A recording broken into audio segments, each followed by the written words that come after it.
ada satu hal penting yang harus dilakukan oleh Prabowo, yakni memberantas korupsi. Korupsi itu sudah menjadi musuh negara, tidak bisa ditawar-tawar lagi. Karena korupsi itu sudah menjadi bukan hanya sekedar darah daging, tapi sudah menjadi sumsum. Jadi dia posisinya berada di dalam tulang. Karena itu butuh leader, strong leader untuk memotong sumsum ya, korupsi di dalam sumsum itu agar kemudian dia keluar dari tubuh kita.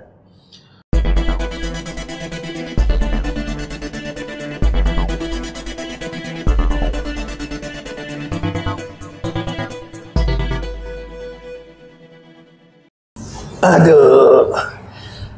Assalamualaikum. Waalaikumsalam. Gimana, Bang? Alhamdulillah. Lama yang tak jumpa ya. Ini Direktur Eksekutif IDR, Indonesian Development Research. Masih aktif ya? Tadi ngajar di sini di kampus ya? Iya. Saya habis ngajar ini. Iya, kampus.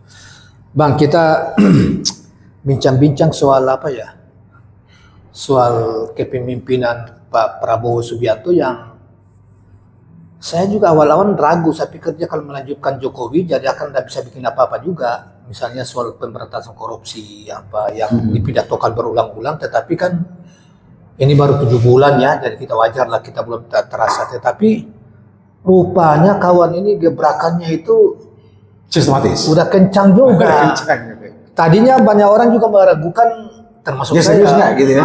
Serius nggak? Yang kedua, ngapain dia persenjatai dilindungi itu kejaksaan itu? Apakah ini hanya pencitraan aja atau gimana? Tapi ternyata benar. Dia mulai lakukan gebrakan-gebrakan itu ini ya. Di antaranya misalnya 9 triliun yang Nadiem Makarim itu yang 9,9 kemudian ada lagi yang lain-lain tujuannya itu supaya kemudian Sritex itu ternyata banyak petinggi negara itu terlibat dulu kemarin. Jadi dibangkrut, seakan-akan bangkrut, tapi sudah ada bantuan dari pemerintah dengan triliun-triliun udah. Habis itu dibilang bangkrut. Korban ratusan ribu orang, puluhan ribu atau ratusan ribu itu Sritex itu kan. Ratusan ribu. Nah, ini gimana nih kita, Mas kan akademisi ya, ya sekaligus juga sebagai wartawan lah, melihat bagaimana ada harapan nggak Prabowo ke depan dengan harapan pemberantasan korupsi. Sisi lain pertanian juga, tapi gimana? Mas ini coba komen sedikit lah. Saya sih masih optimis melihat Pak Prabowo itu. Iya. Optimis dalam arti sudah mulai terlihat. Upaya untuk memberantas korupsi sudah mulai terlihat. Mungkin ibarat orang makan bubur, Pak Prabowo itu mulai dari pinggir-pinggir dulu nih. Oh begitu. Iya, biar tidak terlalu panas ya kan. Iya. Itu bagian dari strategi juga. Iya. Saya kira karena Pak Prabowo itu adalah Kopassus ya, mantan Kopassus, tentu punya cara yang strategik ya untuk membereskan korupsi yang dijanjikan dia untuk diberantas itu. Iya. Saya kira dimulai dari pinggir. Memberantas korupsi dari pinggiran. Nanti kan ke tengah juga itu, karena korupsi itu tidak pernah menyendiri, tetapi dia itu berjamaah istilahnya orang. Korupsi berjamaah. Nah, korupsi berjamaah itu pada saatnya nanti akan merembet ya, karena korupsinya berjamaah maka dia akan merembet. Iya. Kayak misalnya kasus oplos Pertamina. Ya, itu kok. Memang tidak langsung ke Erick Thohir dan Garibaldi. Tetapi itu diperiksa aja dulu semua anunya. Bukan sudah ditutup atau memang lagi proses pemeriksaan jalan terus? Enggak juga, mungkin masih jalan terus. Tetapi kata orang masih ada. Dan yang harus mengontrol ya jurnalis ya. Ya, betul. Sebagai wakil dari publik ya. Jurnalis lah yang selalu berpikir untuk kepentingan publik. Iya. Kita tidak bisa mengharap dari elit politik karena elit politik itu juga terlalu banyak kepentingan ya. Betul. Bang. Oleh karena itu saya masih optimis. Nah, bahwa Prabowo ini serius. Misalnya juga ya, karena Prabowo itu sejatinya tidak percaya pada Polri ya, pada polisi, maka dia lebih percaya pada tentara, lebih percaya pada dirinya lah, atau bagian dari dirinya. Dan memang banyak tahu lah selama ini. Iya, dia kan tentara gitu kan. Kalau tentara itu disuruh bekerja secara kesatria ya bisa gitu. Artinya dia tahu esprit de corps-nya kan tentara dia.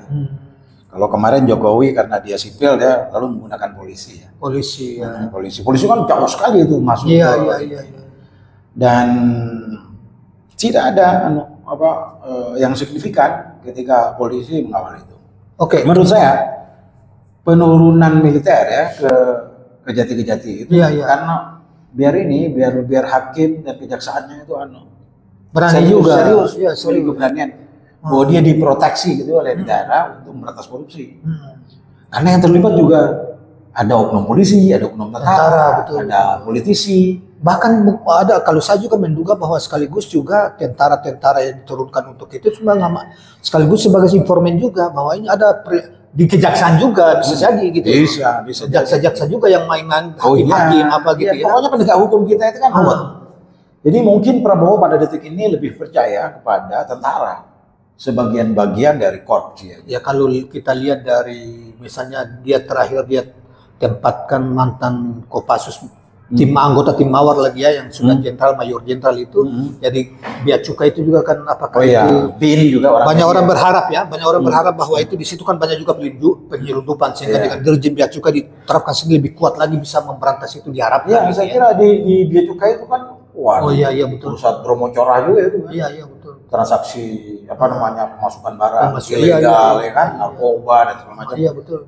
Saya kira, tapi itu dugaan saya untuk sementara. Tapi kalau udah permanen, Prabowo bisa diserang oleh rakyat. Jadi itu shock terapi gitu. Shock terapi untuk membangun kesadaran baru gitu ya. Karena Prabowo menginginkan pemberantasan korupsi kan. Iya betul. Ya, jadi agar tidak omon-omon mungkin. Iya betul. Kan banyak dipertanyakan juga itu. Penyelundupan dan segala macam itu kan. Iya. Komitmen Prabowo itu kan masih banyak dipertanyakan oleh orang. Iya, seperti kita apa ini Prabowo ini apa yang diharapkan dari dia ini kan? Tetapi ternyata belakang tujuannya ini ternyata tujuannya ini merangkul korupsi sudah banyak cerita itu dia di ini lagi dan penugasan itu kejaksaan lagi semacam penugasan gitu ya. Jadi task force-nya kejaksaan. Bukan lagi polisi. KPK-nya mungkin KPK-nya bompat KPK terlalu atau KPK memang dia tidak punya jalur komando langsung. Walaupun undang-undangnya kan sebetulnya bisa. Tetapi kalau kejaksaan kan dia cuma kan karena dia dikempesin sudah kan di zaman Jokowi. Oh iya. Jadi dianggap tidak efektif untuk memberantas korupsi gitu kan.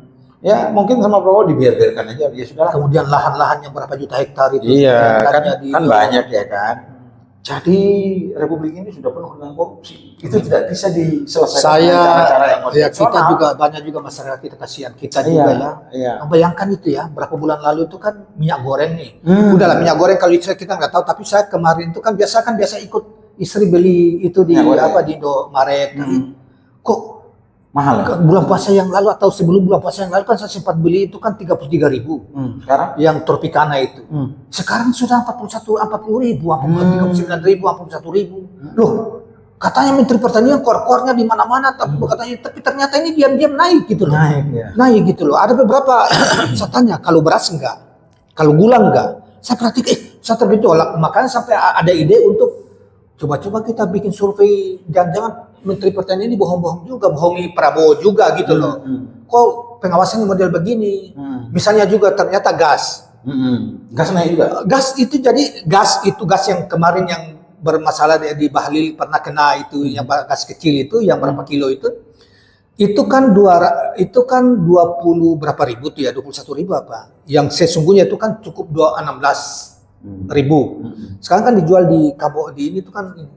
Ternyata mereka bilang, mengeluh ibu-ibu tuh, ini kayaknya tidak sama dengan yang pertama ini kayaknya berkurang volumenya kurang.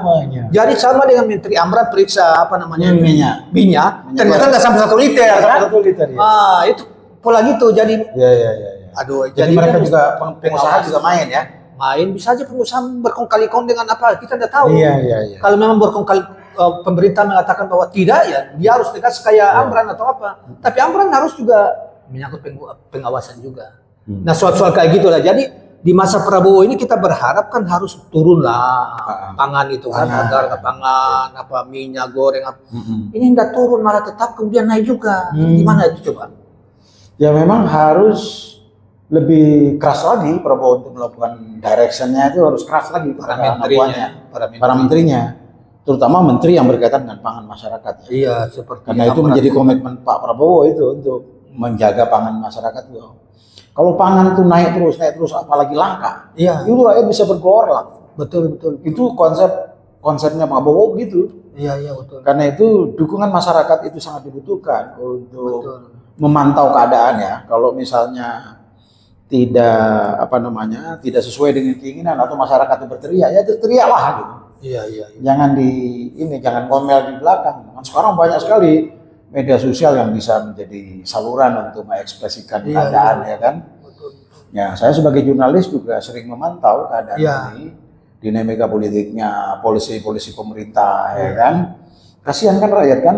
Karena seorang jurnalis itu pekerjaannya adalah menginformasikan ya. Apalagi yang akademisi mengajar juga ya, mengajar di kampus juga, peneliti juga, ya kan? Ya, betul. Jadi mungkin memang itulah jalan hidup saya ya untuk mengabdikan diri kepada kepentingan masyarakat yang lebih luas gitu kan. Termasuk saya sekarang minta kesejahteraan gitu, membantu teman-teman agar mendapatkan kesejahteraan dari yayasan ya. Di mana teman-teman tuh banyak sekali yang teriak gitu. Kalau gajinya kecil, karena begini, gaji tidak naik, tetapi harga-harga barang naik. Sementara Prabowo kita berharap waktu dia pidato turunkan, misalnya operasi pasar 100 triliun, pasti harganya kan misalnya di minyak goreng sekarang ini hampir 20.000 per kilo kan, turun ke angka 15.000, 14.000 kan berarti kan sangat signifikan sekali tuh. Betul. Gula 17.000, 18.000, jatuh ke 12.000 lagi atau itu kan operasinya dan distabilkan di angka itu. Iya betul. Jadi gaji tidak naik tetapi bisa barang-barang naik. Barang naik, gaji tidak naik. Ini gimana? Terutama itu masalah besar ya kan. Iya. Apalagi seorang guru dan dosen. Apalagi ente juga mengajar salah satu sub ekonomi lah, bidang ekonomi, manajemen ekonomi juga ya. Jadi tahulah sedikit soal ekonomi. Dan itu sangat merepotkan para dosennya. Iya betul. Untuk memenuhi kebutuhan hidupnya.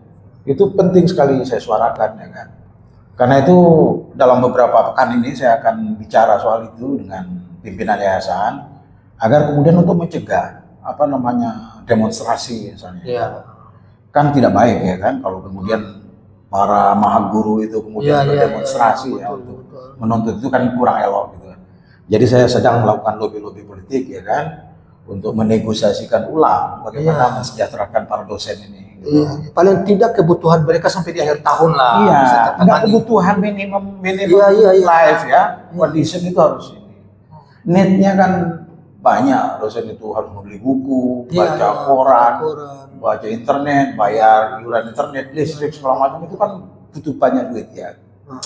Saya prihatin ya dengan teman-teman seprofesi saya itu. Itu berarti harapan terhadap pemerintahan Prabowo ke Menteri Pendidikan dong, gimana? Pendidikan tingginya tuh. Menteri Pendidikan itu harus juga mempertimbangkan dosen swasta maupun negeri itu harus diperhatikan gitu. Karena itu tulang punggung negara. Mencerdaskan kehidupan bangsa itu harus bangsa yang cerdas itu.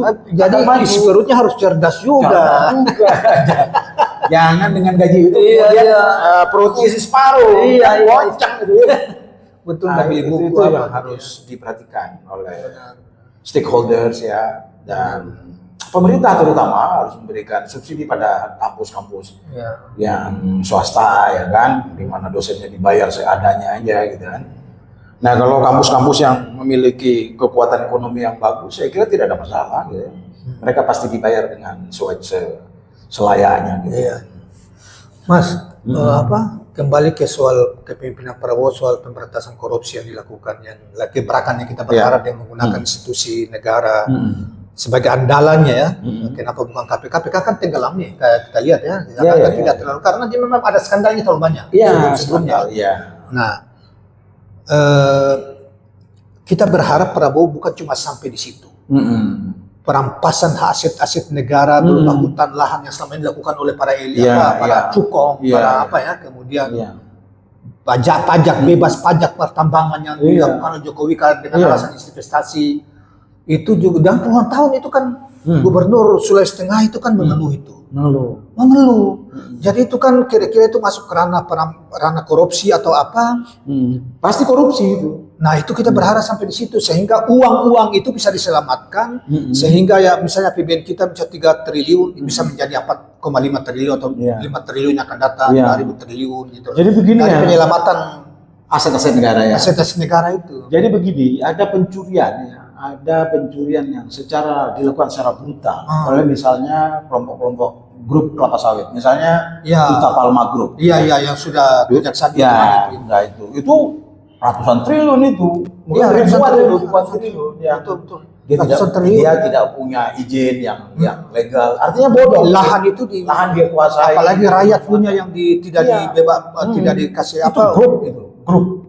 Gila itu. Dan itu bukan cuma di perkebunan, di tambang juga di Maluku Utara. Di Maluku Utara sampai sekarang itu mereka dari semua karena diduga pengusaha tambang itu kan rata-rata dari sini, oknum-oknum dari sini punya mantan pejabat lah, ini apa, politisi ya kan. Ketika mereka masuk di ruang areal izin produksi mereka serobot itu tantang wilayah maupun masyarakat. Begitu masyarakat berontak melawan untuk ini, dikirim polisi tentara. Polisi tangkapi mereka dan sampai sekarang. Coba itu. Ya, saya Prabowo harus tahunya kayak gini ini. Ya, saya kira kasus-kasus seperti itu harus segera diselesaikan ya. Agar kemudian penguasaan hutan tanpa izin itu. Seperti yang dilakukan oleh Duta Palma Group itu. Itu mengerikan sekali itu. Bayangkan kalau kemudian dia menghasilkan sekian ratus triliun ya di dalam setahun, kan itu bisa dimanfaatkan untuk kepentingan mensejahterakan rakyat. Iya, betul. Jadi memang harus dibongkar-bongkar semua ini korupsi. Bukan hanya sekedar dibongkar, tapi langsung negara ambil alih. Kita berharap di Prabowo kan pertama dia tentara, dia dianggap pemimpin yang kuat, yang bisa jujur, dia tidak peduli lagi soal karena memang orang kaya, dia kan memang lahir dari bukan orang susah lah. Ya, di zaman Prabowo ini ada green light ya atau lampu hijau untuk berantas itu. Misalnya sekarang akan segera dibicarakan ulang RUU perampasan aset. RUU perampasan aset itu memang kalau tidak diikuti dengan penegakan hukum, maka mungkin saja akan ada manipulasi dari penegak hukum ya. Karena itu Prabowo harus membersihkan orang-orang di level penegak hukum. Untuk membuang-buang mereka lah ya, memparkir mereka ke tempat dan mencari yang baik-baik gitu. Yang bagus. Dengan gaji walaupun untuk itu gaji mereka besarin enggak apa-apa. Kalau perlu gaji mereka tuh seperti pejabat BUMN. Betul. Jadi Kejaksaan Agung itu nggak usah mencuri-curi lagi, nggak usah suap-suap lagi. Kejaksaan Agung, hakim, polisi, hakim. Ada hakim yang hampir 1 triliun di yang ditemukan dalam rumah itu. Iya itu. Gila itu. Siapa namanya itu orang itu. Iya itu jadi Markus itu baru satu kasus. Gila. Ya saya kira ini kan karena penegak hukum menjadi bagian dari penjahat ya. Makanya ini kan pergerakan dan banyak orang mendukung terhadap gebrakan Prabowo untuk mencoba membongkar seluruh mafia ya, kekayaan perampasan kekayaan negara dihukum, mereka berlindung hukum dan lain sebagainya ini. Itu kan kita nanti mengukurnya itu pada pendapatan negara. Kalau pendapatan negara ke depan tetap saja berarti sama aja. Tidak ada berarti uang itu dibongkar tapi beralih tempat. Gitu. Cuma diambil lagi Jangan sampai pindah dompet itu. Gitu. Jadi harus dilaporkan misalnya perampasan aset. Diambil negara yang berdampak pada dan masuk APBN. Berdampak pada pendapatan negara. Jadi itu pun juga harus terbuka ya, transparan mekanismenya. Setelah uang korupsi, hasil korupsi kemudian ditangkap oleh negara, disita oleh negara, lalu kemudian dilaporkan kepada publik. Iya, betul. Hari ini kami telah menangkap uang hasil rampasan korupsi, ya kan, sekian dolar, 1.000 sekian juta sekian. Sama dengan narkoba itu kan, penangkapan. Ditangkap. Setelah itu harus dipantau oleh masyarakat, oleh media, oleh kaum intelektual, oleh kaum jurnalis. Dan Prabowo pastikan betul Kementerian Keuangan itu jujur memasukkan aset-aset perampasan itu ke dalam hasil korupsi ke dalam pendapatan negara. Termasuk juga narkoba yang disita. Karena itu hasil keuangan itu harus dipisahkan antara pendapatan negara dengan pemanfaatan pemanfaatannya. Iya. Kalau satu-satu, waduh, kalau populasinya besar. Kalau gerakan bunyinya besar tapi pendapatan negaranya begitu aja, sama dengan itu dicuri oleh kelompok lain gitu. Nah, APBN itu yang sehat, itu yang berimbang antara pemasukan dan pengeluaran. Iya. Dulu zaman Pak Harto, prinsip namanya balance. Di Pak Harto itu kita ini kan walaupun bagaimana di ujung Pak Harto kita mengalami pemerintahannya dan kita rasanya tidak sesusah ini kita cari duit ya. Iya, betul. Cari duit yang susah itu di zaman pemerintahan Jokowi, mau sekarang juga belum teratasi. Belum teratasi sampai sekarang. Bukan karena Covid, bukan. Memang di begitu malingnya banyak. Malingnya udah banyak. Sampai pada level RT. Iya. Menjadi pencuri semua. Jadi memang segala macam itu sangat memprihatinkan kondisi kita, Bung. Iya, betul. Dan kita sebagai warga misalnya kisah itu sering prihatin tuh waktu langkanya minyak itu. Minyak, iya. Saya menduga itu permainan. Jadi harga minyak tiba-tiba dia naik berlipat-lipat. Terus begitu diatasi itu dia turun lagi seperti semula. Jadi tadinya misalnya 12.000, 11.000. Lalu ada orang tiba-tiba naik ke 17, 16. Tidak turun lagi kan? Akhirnya mestinya kan begitu di atas kan turun ke 13 ke apa? Iya, ini nggak turun lagi. Naik malah ini. Jadi, mafianya luar biasa. Mafia itu harus dipenggal ya, harus di. Mafia. Dan ini negeri mafia kecewa kita melihat negeri. Lama-lama rakyat itu tidak sabar dan mengeroyok mereka. Nah kita kalau saya ya Mas berharap kepemimpinan Jokowi seorang dengan latar belakang dia bukan orang susah. Bukan orang yang serakah sebagaimana disampaikan oleh berbagai pihak. Kemudian dia orang Prabowo maksudnya. Prabowo Subianto nih presiden kita ini. Kemudian dia juga lahir dari keluarga yang sudah sejahtera, bukan keluarga. Kemudian dia juga seorang tentara yang patriot yang juga punya patriotisme tinggi gitu loh. Kita masih banyak berharap bahwa dia bisa memperbaiki ekonomi, memberantas korupsi sungguh-sungguh sehingga di masa dia tuh meletakkan ini menata semua landasannya. Sehingga siapapun yang berkuasa ke depan, misalnya dia 10 tahun, meletakkan membersihkan ini korupsi di undang-undangnya disiapkan semuanya, kelembagaannya ditata habis, siapapun yang memerintah akan datang setelah dia itu mau jalan ini karena dia sudah kulturnya dia sudah ciptakan apa semua kan. Kelembagaannya ditata, aturannya transparan semua. Terutama korupsi dan mafia ini. Iya kan? Korupsi memang penyakit bangsa. Dan bagaimana memang ide dia untuk bahwa masa depan suatu bangsa itu sangat tergantung tangan itu memang betul itu. Tangan penting tetapi dilakukan ini ditata dan kelembagaannya juga ditata semua sehingga kita berharap banyak orang berharap dengan Prabowo, walaupun sampai sekarang baru 7 bulan. Belum banyak kita. Kalau 1 tahun itu diringkus semua. Tapi 1 tahun itu sudah cukup bagi dia alasan bagi ini untuk dia sudah bisa menata orang bisa hidup dengan baik, orang bisa akses ke kreditnya sudah bagus, mengontrol. Karena ini yang dihadapi pencuri di semua level soalnya. Yang terpenting adalah bagaimana Prabowo di dalam setahun ini menjawab bahwa dia bukan boneka Jokowi. Nah, betul. Bagaimana caranya? Dia tunjukkan kinerjanya yang bagus. Kalau misalnya bagaimana? Iya, korupsi diberantas. Kalau itu korupsi itu pun sampai kepada Jokowi, libas saja. Ya, kata saya dengar itu Sritex itu ada kaitannya keluarga itu. Oh ya pasti banyak orang dan menjadi yang umum itu. Jadi Sritex itu selalu bersimbiosis dengan kekuasaan memang. Dulu Harmoko kan, yang backup dia gitu. Oh Sritex. Iya, Golkar ya kan. Dan memang pengusaha besar itu tidak akan tumbuh besar tanpa dukungan politik yang besar. Ya sampai sekarang sih sebenarnya ada yang ini Erick itu harus dicek kekayaannya, Erick Thohir ya, yang dia sangat powerful dalam ekonomi kan, dia yang atur-atur semua. BUMN malah di bawah dia kan, itu harus dipantau, harus watchdogs untuk BUMN itu harus diperkuat lagi. Bukan benci, bukan apa, tetapi ini untuk menyelamatkan keuangan negara. Misalnya jangan sembarangan, kemudian uang Telkomsel, ada aksi korporasi untuk kemudian dimasukkan ke GoTo, misalnya kan sekian triliun. Itu gimana? Itu gimana? Padahal itu perusahaan itu masih merger. Merger kok dia. Jadi GoTo itu punya keluarganya. Ya kong kali kong lah ini, vested interest. Kemudian Pak Luhut misalnya kan yang 16 perusahaannya itu benar nggak dia bayar pajaknya gitu. Itu harus dicek semua.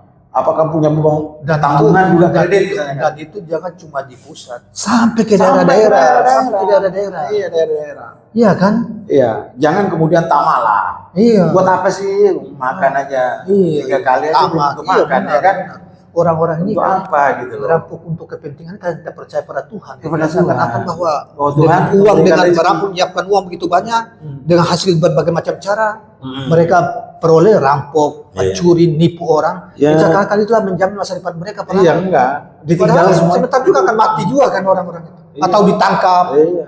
jadi aib bagi keluarga dan lain sebagainya. Ustaz-ustaz kan dulu Ustaz Sahih itu kan Iya. bilang kullu man 'alaiha fan. Ya, Ya kan? artinya apa?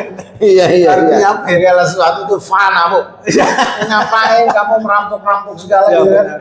Jadi kullu man 'alaiha fan. Ya. Fana semua ini. Jadi kehormatan itu bukan pada harta yang bukan harta yang banyak, tapi pada tetap akhlak. akhlak, Itu ilmu yang ya, dan yuntafau bihi, ya kan? Dan anak soleh, al-waladun soleh gitu, kita didik anak-anak kita itu ke sana. iya benar. Untungnya anak saya yang namanya Kinan itu, Ya. setiap pembelian sudah terlatih dia mengembalikan uangnya, apa sisa uangnya itu. Ya ini tadi, itu belajar dari ya situ, ini udah tadi tahu. anunya kembaliannya. Nah, itu Alhamdulillah belajar. saya bersyukur. Iya, iya. Saya juga kadang-kadang bingung juga, loh anak satu ini kok itu apa namanya? Kalau yang lain kan Gimana aja. mengembalikan? Enggak, yang lain kan ada yang tidak bersama saya kan, Ya, ya. misalnya sudah lama nggak pernah saya kan dia saya kirim ke pesantren malah. Iya, iya. Tinggal ini nanti saya kirim ke pesantren.